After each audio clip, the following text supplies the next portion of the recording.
From 2000 until 2008, I had multiple occupations. I spent 8 years developing my own watches, whilst in parallel working as a consultant, a designer, a project manager for various other companies.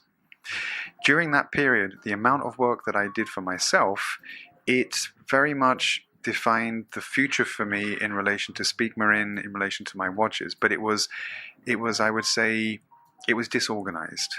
So in around 2011, 2012, I separated my work into 3 separate collections.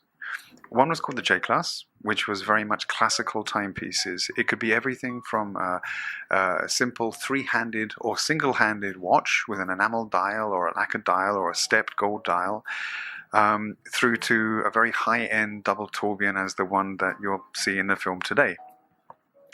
And those pieces really were indicative of what I used to restore.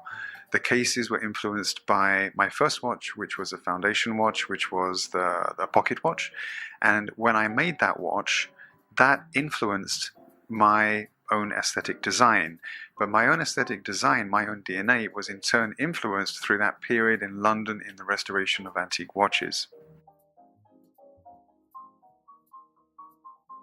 A little while ago, I made a presentation in the form of a book, and I found photos that I had taken from when I was in restoration, which were of the exact watches that I restored. And what I would do back at that point is I'd photograph every watch that I thought was interesting.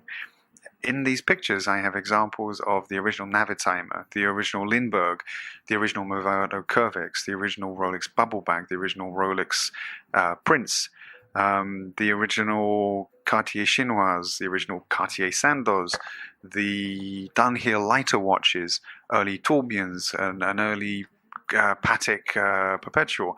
And I look at this thing and I'm in awe of seeing what I saw, because those watches, before they had been built, they had never existed. They were completely original. They were all made pre-1950, normally for maximum 50 for pieces like the Navitimer.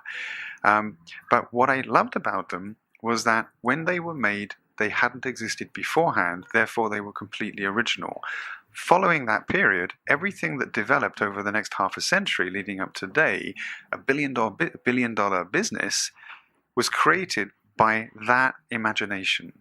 And when I look back at that, and even when I was actually restoring those watches, I followed the development aesthetically and technically of all of those different brands. And it fascinated me. So in a sense, part of my inspiration comes from not just the individual watches, but the spirit behind it, the true originality.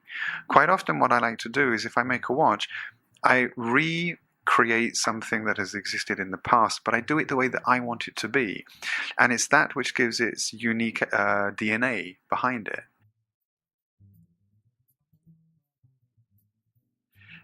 When you see a sculpture or a painting, it isn't just a beautiful item. It has a meaning, it has a significance, there is a story behind it. And I love that significance. It has to be more than just a watch, it has to be more than just a painting. And that's what drives me. If you're just going to go out and just design another watch just to be another product, honestly, there's no love in it, there's no passion in it. And there are so many watches on the market. There are so many brands that exist, and new ones coming along all the time. I think you have to have more. And I think for me, the more is the reason for why the watches are there in the first place. People buy watches of my kind of watches, and watches in of high quality, which have a certain price attached, not because they have to. They buy them because they want to, because they love them. They buy them through emotion. They're justified through intelligence. It's got to be of a certain quality. It has to have a certain functionality. It has to be correct in relation to what it is.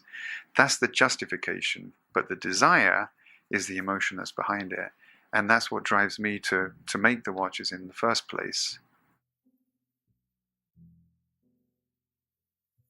In relation to smartwatches, I think that they're probably going to be one of the best things long term for the Swiss watch industry. In the short term, they will probably decimate all of the lower end brands in relation to what the quality and the, not just quality, but the functionality that smartwatches actually give in a certain price bracket. And other watches which are in the same price bracket, which don't maybe look as good or give as much functionality, they're going to suffer greatly. I would hallucinate. However, there are generations of people growing up today, being born, going through adolescence, becoming young people who have never worn a watch because they have exact time represented on their phone, of which they will always have one or two of them with them. So there's a new generation of people now who will actually be inducted into wrist space. And as those people become more mature, become older, I'm of the belief that they will get tired with this generic product worn by zillions of people with the same case, and that will change as well, but they'll all basically be the same.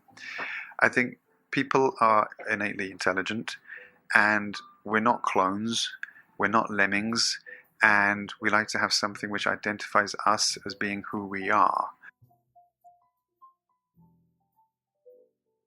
The industry that we live in today is actually very, very young. People have this impression in their minds that it actually is like 200 years old, where in reality most of the industry that exists today was probably born about 30 years ago. Because the industry, and this is a sweeping generalization, okay, and there are exceptions to every rule in the business within which I am part of. About 30 years ago, you had in Neuchâtel the invention of the quartz watch, which the Japanese then industrialized. And then the Swiss industry went from an incredible height to into the gutter. Many companies literally pushed machines out of the factory into the lakes surrounding the facilities, the factories. And people thought that because it was cheap and it was accurate, that the watch industry was over. 60s to 70s. Slowly in the 1980s, there was this re-emergence of interest in mechanical watches, which was born initially of vintage watches, antique pocket watches. And if you look at why, I think it basically comes down to what we are. We're human, and we want things which have an innate quality and an innate soul. And with quartz watches, unless it's like a specific, like a lady's piece, it's a jewelry watch, or if it's a certain price point, those watches don't have the same soul. They may have an aesthetic, but they don't have a heart inside of them. And slowly, initially because of vintage watches, and then vintage watches, which were, as where I came from, became incredibly collectible. And then there was a slow change from collecting vintage watches into modern mechanical watches. And then that went crazy in a sense. From whenever, 1986, 89, through until 2000, 2006, 2007, something in that period. And then you hit the next big crisis. Now, there's always crises in the industry. There's like a sine wave. It's always going up and it's going down and it's going up. It's probably like that's life. That's everybody's life, human or professional. And then in between 2007 and 2009, you hit the next one. And then that was an interesting one because it shook everybody up. Life had been quite easy for the previous 10 years. Maybe to a degree, people will probably hate me for saying this, but possibly too easy. And then that made people reflect on true values, true quality, authenticity, and as many companies had been created, died. And what was left over was, for the most part, authentic, and it was real.